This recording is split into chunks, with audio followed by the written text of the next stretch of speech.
जय हिंद साथियों, कैसे हैं आप लोग। आई होप कब लगे होंगे आपकी जो स्टडी चलेगी बहुत ही बेहतरीन चलेगी। तो आज के क्लास में बात करने वाले हैं क्लास 12th के हिंदी को तमाम क्वेश्चन जो आपके एग्जाम में 100% आने की गारंटी है। ठीक है, तो आज का क्लास कोई क्लास नहीं है क्योंकि रिवीजन का क्लास है। ठीक है ना, रिवीजन का, क्योंकि जितना क्वेश्चन हम लोग कराए हुए ना वो सारे क्वेश्चन आज के इस क्लास में हम लोग बात करेंगे। तो आप लोग अच्छे तरीके से देखेंगे और हम लोग ना कोई भी क्वेश्चन पर जो है टाइम नहीं देंगे, क्योंकि पहले ऑलरेडी हम लोग सारे क्वेश्चन पर टाइम दे देकर बतलाए हुए हैं, इसलिए कोई क्वेश्चन पर हम लोग टाइम नहीं देंगे और सीधा जो है हम लोग क्वेश्चन पर ही बात करेंगे। याद रखिएगा, ठीक है ना। पूरा जल्दी जल्दी मतलब जितना फास्ट हो सके हम लोग क्वेश्चन कराने का प्रयास करेंगे और रिवीजन के तौर पर सारे क्वेश्चन होगा, याद रखिएगा, ठीक है ना। तो चलिए बिना टाइम को क्वेश्चन की तरफ बढ़ते हैं। इससे पहले क्लास को लाइक नहीं किया तो क्लास को लाइक कर लेंगे और चैनल को सब्सक्राइब कर लेंगे और आप एक एक क्वेश्चन को जो है बेहतरीन तरीका से देखिएगा और बतलाने का प्रयास कीजिएगा, क्योंकि ऑलरेडी पहले सारे क्वेश्चन कराए जा चुके हैं। आपके जो है टेस्ट के रूप में सारे क्वेश्चन हो रहा है, याद रखिएगा मेरे भाई, ठीक है। देखिए 1 नंबर क्वेश्चन आपके स्क्रीन पर, जल्दी से बतला दीजिए इसका आंसर क्या होने वाला है। संयोगिता स्वयंवर किसकी रचना है। मेरे भाई आपको पता होनी चाहिए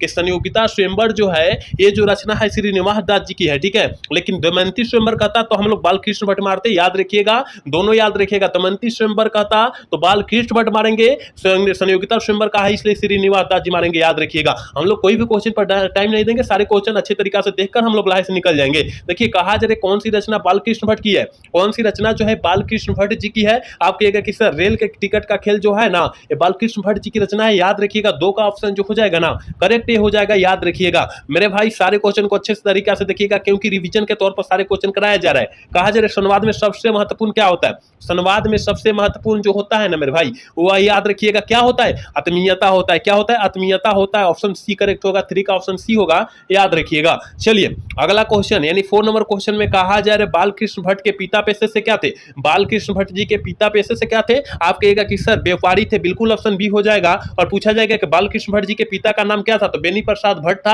आप याद रखिएगा, ठीक है। अगर आपको जो है वीडियो साफ नहीं दिखाई दे रही, अपना वीडियो क्वालिटी बढ़ा लेना, साफ दिखाई देने लगेगी, ठीक है। चलिए अगला क्वेश्चन यानी 5 नंबर क्वेश्चन में कहा जा रहा है गुलेरी जी ने कुल कितनी कहानियां लिखी। गुलेरी जी ने कुल कितनी कहानियां लिखी। सुखमय जीवन, बुद्धू का काटा, उसने कहा था कितना हुआ, 3 को हुआ ना, यानी 3 कहानियां लिखे थे, याद रखिएगा। याद रखना सारे क्वेश्चन को, मैं सारे क्वेश्चन ऑलरेडी करा चुका हूं, रिवीजन के तौर पर आपका क्वेश्चन कराया जा रहा है, ठीक है ना। चलिए अगला क्वेश्चन यानी 6 नंबर क्वेश्चन में कहा जा रहा है लाहना सिंह किस पद पर था। सारे बच्चे को पता होनी चाहिए मेरे भाई कि लाहना सिंह जो था वो किस पद पर था। तो आप कहिएगा कि सर हमें पता है कि जो ओझा थे ना किस पर थे, जमादार के पद पर थे, यानी ऑप्शन करेक्ट सी हो जाएगा, 6 का ऑप्शन सी होगा, याद रखिएगा मेरे भाई। एक एक क्वेश्चन को अच्छे तरीके से आप देखिए और जहां डाउट हो रहा है वहां पूछने का भी प्रयास कीजिए आप लोग, ठीक है। लेकिन डाउट नहीं होनी चाहिए क्योंकि पहले ऑलरेडी सारे क्वेश्चन बतला चुके हैं हम, ठीक है। कहा जा रहा है उसने कहा था कहानी में किस शहर का चित्रण है। उसने कहा था कहानी में किस शहर का चित्रण है। आप कहिएगा कि सर अमृता शहर का जो है इसमें क्या है चित्रण है, याद रखिएगा, करेक्ट ऑप्शन ये होगा, 7 का ऑप्शन ये हो जाएगा, याद रखिएगा। चलिए 8 नंबर क्वेश्चन में कहा जा रहा है गुलेरी जी किस गांव के मूल निवासी थे। गुलेरी जी किस गांव के मूल निवासी थे। कहिएगा कि गुलेरी जी, गुलेरी गुलेरी गुलेर, गुलेरी गुलेरी गुलेर कहिएगा, यानी ऑप्शन बी वाला सही होगा, याद रखिएगा। 9 नंबर क्वेश्चन में कहा जा रहा है जयप्रकाश नारायण का जन्म कब हुआ था। आप सभी को पता होनी चाहिए कि जयप्रकाश नारायण जी का जो जन्म हुआ था 11 अक्टूबर 1902 ईस्वी को हुआ था। लेकिन मेरे भाई मृत्यु की बात करें तब आप क्या मारिएगा, अगर मृत्यु के पूछ देता क्या मारिएगा, 8 अक्टूबर, ठीक है ना, 8 अक्टूबर, याद रखिएगा, 8 अक्टूबर 1974 ईस्वी को इनका जो है निधन हो चुका था, याद रखिएगा मेरे भाई। आप अच्छे से याद रखने का, सॉरी 74 कहां से, 79 ना होगा, 79 कहिएगा, ठीक है, क्योंकि 74 में तो छात्र आंदोलन किए ही थे, लेकिन क्या 79 में जाकर उनकी मृत्यु हो गई, याद रखिएगा, ठीक है। चलिए अगला क्वेश्चन कहा जा रहा है 10 नंबर क्वेश्चन में कहा जाए कि प्रजा सोशलिस्ट पार्टी का गठन कब हुआ था। प्रजालिस्ट सोशलिस्ट पार्टी का गठन जो हुआ था वो कब हुआ था, याद रखिएगा, 1952 ईस्वी। जो बच्चा ठीक करे ना बिल्कुल ऑप्शन ए होगा, याद रखिएगा मेरे भाई। सारे क्वेश्चन रिवीजन के तौर पर कराया जा रहा है, इसलिए सारे क्वेश्चन को अच्छे तरीके से देखेंगे और हम लोग कोई भी क्वेश्चन पर टाइम इसलिए नहीं दे रहे हैं क्योंकि पहले सारे क्वेश्चन पर हम टाइम ऑलरेडी दे चुके हैं और आपके बीच सारे क्वेश्चन करा चुके हैं, ठीक है। इसलिए सारे क्वेश्चन पर हम लोग टाइम नहीं दे रहे हैं, जल्दी जल्दी करके निकल जा रहे हैं। कहा जा रहा है 11 नंबर क्वेश्चन में कि जयप्रकाश नारायण के बचपन का नाम क्या था। जयप्रकाश नारायण जी के बचपन का नाम बाउल था, लेकिन बड़े होने पर इसे लोक नायक के नाम से जानने लगे भारत की जनता, याद रखिएगा, सॉरी बिहार की जनता, ठीक है ना। चलिए अगला क्वेश्चन की तरफ बात करते हैं। 12 नंबर क्वेश्चन में कहा जा रहा है कि जयप्रकाश नारायण के पिताजी का क्या नाम था। काफी ज्यादा इंपॉर्टेंट प्रश्न है, आपके एग्जाम में काफी बार आया हुआ प्रश्न है। आप कहिएगा कि सर हर्षुल दयाल था, याद रखिएगा, ऑप्शन क्या होगा, बी हो जाएगा, याद रखिएगा, 12 का ऑप्शन बी होगा, याद रखना है। चलिए 13 नंबर क्वेश्चन में कहा जा रहा है ना जयप्रकाश नारायण को किसका भाषण सुनकर अमेरिका जाने का प्रेरणा मिली? अमेरिका गए, वहां का अमेरिका का दलाल जयप्रकाश नारायण को बोलने लगे लोग, है ना, तो वह किसकी जो है भाषण सुनकर अमेरिका जाने की प्रेरणा मिली? आप कहिएगा कि सर हमें पता है स्वामी सत्यदेव की भाषण सुनकर जो है ना अमेरिका जाने की प्रेरणा मिली, यानी ऑप्शन बी हो जाएगा, याद रखिएगा। चलिए अगला क्वेश्चन, यानी 14 नंबर क्वेश्चन में कहा जा रहा है अर्धनारीश्वर निबंध के निबंधकार कौन है? अर्धनारीश्वर के निबंधकार कौन है? इस पाठ के लेखक कौन है? आप कहिएगा कि सर अर्धनारी रामधारी सिंधिनकर, अर्धनारी रामधारी सिंधिनकर, बिल्कुल ऑप्शन डी होगा, याद रखिएगा। 15 नंबर क्वेश्चन में कहा जा रहा है युद्ध और शांति की समस्या पर लिखी गई काव्य कृति है किनकी है? जल्दी से बतला दीजिए। युद्ध और समस्या, इस युद्ध और शांति पर कह रहा है, ठीक है ना, युद्ध और शांति पर कह रहा है, इसलिए आप लोग कुरुक्षेत्र मारिएगा। क्या? कुरुक्षेत्र मारिएगा। 15 का करेक्ट ऑप्शन सी कीजिएगा, याद रखना है। 16 नंबर क्वेश्चन में कहा जा रहा है दिनकर जी किस युग के कवि है? दिनकर जी किस युग के कवि माने जाते हैं? आप कहिएगा कि सर हमें पता है छायावादी युग के कवि दिनकर जी को माना जाता है, ऑप्शन करेक्ट सी होगा, याद रखना है। चलिए 17 नंबर क्वेश्चन में कहा जा रहा है कि नदी के द्वीप किनकी रचना है? नदी के द्वीप जो है किस लेखक की रचना है? आप कहिएगा कि सर नदी के द्वीप, हमें पता है कि नदी के द्वीप जो है ना, याद रखिएगा अज्ञे जी की रचना है, और अज्ञे जी का पूरा नाम जो होता है सच्चिदानंद हीरानंद वात्स्य अज्ञे होता है, याद रखिएगा। मेरे भाई सारे क्वेश्चन को अच्छे से याद रखिएगा, कोई जो है क्लास आपका जो है थोड़ा फास्ट हो रहा है क्योंकि रिवीजन के तौर पर हो रहा है, जिसके कारण थोड़ा सा क्लास फास्ट होगा, है ना, रिवीजन हो रहा है तो क्लास फास्ट होकर करेगा, तो याद रखिएगा थोड़ा क्लास फास्ट रहे, लेकिन सारे इंपोर्टेंट क्वेश्चन है, याद रखिएगा, पहले ऑलरेडी हम लोग करा चुके हैं, ठीक है। कहा जा रहा है रोज इनमें से क्या है? देखिए रोज कहानी के नायक जो है ना अज्ञे जी है, लेकिन पूछा जा रहा है रोज क्या है? कहानी है, एक प्रकार का कहानी है। रोज कहानी की नायिका कौन है? मालती है, याद रखिएगा। चलिए 19 नंबर क्वेश्चन कहा जा रहा है बचपन में खेलने के लिए सच्चिदानंद हीरानंद वात्स्य अज्ञे ने कौन सा नाटक लिखा था? और वात्स्य अज्ञे जी ने कौन सा नाटक लिखे थे? और बचपन में खेलने के लिए कहा जा रहा है बचपन, है ना, तो याद रखिएगा इंद्र सभा नाटक को लिखे हुए थे, यानी 19 का ऑप्शन करेक्ट सी होगा, याद रखिएगा।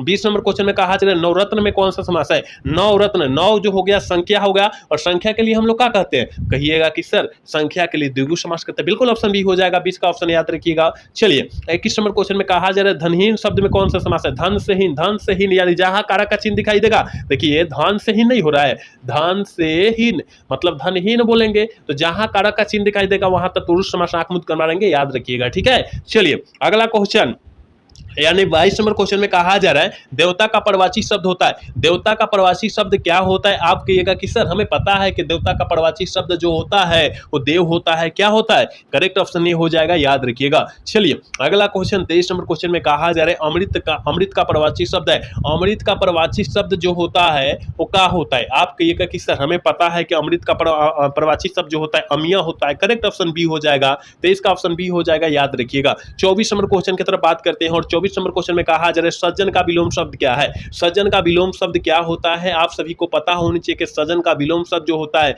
दुर्जन होता है, याद रखिएगा, करेक्ट ऑप्शन बी हो जाएगा 24 के, याद रखिएगा। 25 नंबर क्वेश्चन में कहा जा रहा है कि पुरस्कार शब्द का विलोम शब्द क्या है? पुरस्कार शब्द का विलोम शब्द जो होता है क्या होता है? देखिए अगर आपका अच्छा नंबर आएगा तो आपको जो है पुरस्कार दिया जाएगा, वही जब खराब नंबर आएगा तो आपको दंड दिया जाएगा, यानी दंड हो जाएगा, ऑप्शन ए हो जाएगा, याद रखिएगा। 26 नंबर क्वेश्चन में कहा जा रहा है सूरदास किस मार्ग में दीक्षित हुए थे? सूरदास जी किस मार्ग में दीक्षित हुए थे? आप कहिएगा कि सर हमें पता है ये जो है पुष्टि मार्ग में दीक्षित हुए थे, यानी करेक्ट ऑप्शन सी होगा 26 का, याद रखिएगा। 27 नंबर क्वेश्चन में कहा जा रहा है निम्न में से कौन सी रचना तुलसीदास जी की है? कौन सी रचना जो है तुलसीदास जी की है? याद रखिएगा मेरे भाई, कौन सी रचना तुलसीदास जी की है? आप कहिएगा कि साहित्य लहरी, यानी ऑप्शन डी वाला सही होगा, 27 का ऑप्शन डी होगा, याद रखिएगा। 28 नंबर क्वेश्चन में कहा जा रहा है ना सूरदास के संकलित पदों में कौन सा रस है? सूरदास के संकलित पदों में कौन सा रस पाया जाता है? आप कहिएगा कि सर संकलित रस में जो है वात्सल्य रस नया पाया जाता है, यानी ऑप्शन बी हो जाएगा, 28 का करेक्ट बी होगा, याद रखिएगा। अभी जितने बच्चे क्लास को देख रहे हैं प्लीज क्लास को लाइक नहीं किया तो लाइक करने का प्रयास करेंगे मेरे भाई, क्योंकि काफी ज्यादा आपके बीच इंपोर्टेंट क्वेश्चन कराया जा रहा है और सारे रिवीजन के तौर पर सारे क्वेश्चन कराया जा रहा है, इसलिए सारे क्वेश्चन को अच्छे तरीके से देखना है, और क्लास को लाइक नहीं किया तो क्लास को लाइक कर लेंगे और चैनल को सब्सक्राइब कर लेंगे, ठीक है। चलिए अगला क्वेश्चन, यानी 29 नंबर क्वेश्चन में कहा जा रहा है रामचरितमानस का रचना का समय क्या था? जल्दी से बतला दीजिए, रामचरितमानस का रचना का समय जो था वो क्या था? आप कहिएगा कि गुरुजी हमें पता है सनवत 1900 कितना 1631, बिल्कुल ऑप्शन ए हो जाएगा, याद रखिएगा। चलिए 30 नंबर क्वेश्चन में कहा जा रहा है सबके हित का वचन कौन करता है? सबके हित का वचन कौन करता है? जल्दी बतलाइए ना। कबीर करता है। कौन करता है मेरे दोस्त? ऑप्शन जो हो जाएगा बी हो जाएगा, याद रखिएगा।